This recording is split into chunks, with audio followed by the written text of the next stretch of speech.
developments tonight as the man accused of beating a 21-month-old child says that his confession was a lie. Brandon Oquendo told Spokane police that he was watching his girlfriend's daughter and hit her multiple times when he got frustrated with her. Now he says he only made the confession to stop the police interrogation.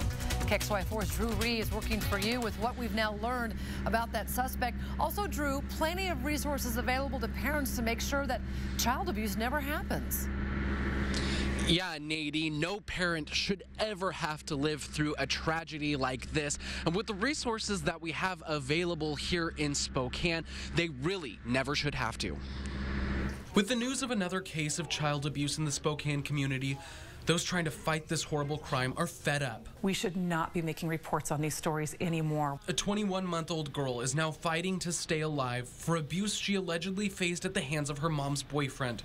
Court documents say the girl was rushed to the hospital with multiple brain bleeds, a collapsed lung, and bruises all over her body.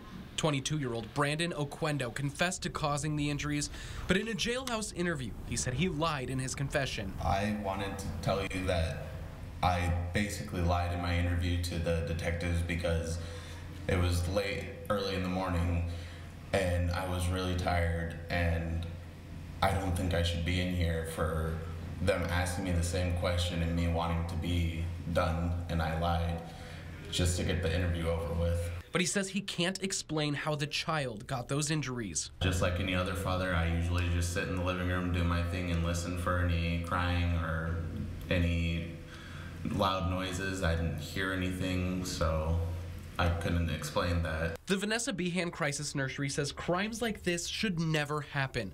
The nursery takes in children for parents who are feeling overwhelmed and can help them before the wrong decision is made. Not only can we take their children for a period of time to provide them with that safety and that security and the resources to take care of whatever they need to take care of, we can direct them to other social service agencies. We can just be a listening ear. The nursery says this is a grim reminder that parents need to be diligent about who they leave their children with. We need to be really diligent in asking questions of the people who are going to care for our children, whether it's a daycare center, whether it's a neighbor, whether it's a family member, or whether it's a church where you're leaving them for the Sunday school. We need to be asking questions to make sure that our kids are in good care.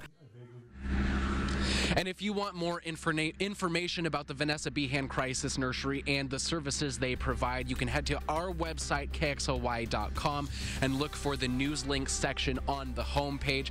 Now, Brandon Oquendo is being charged with first-degree assault of a child, and that little girl is in the ICU with life-threatening injuries. Reporting in Spokane, Drew Reeves, KXLY4 News. So sad. Thank you, Drew, for that.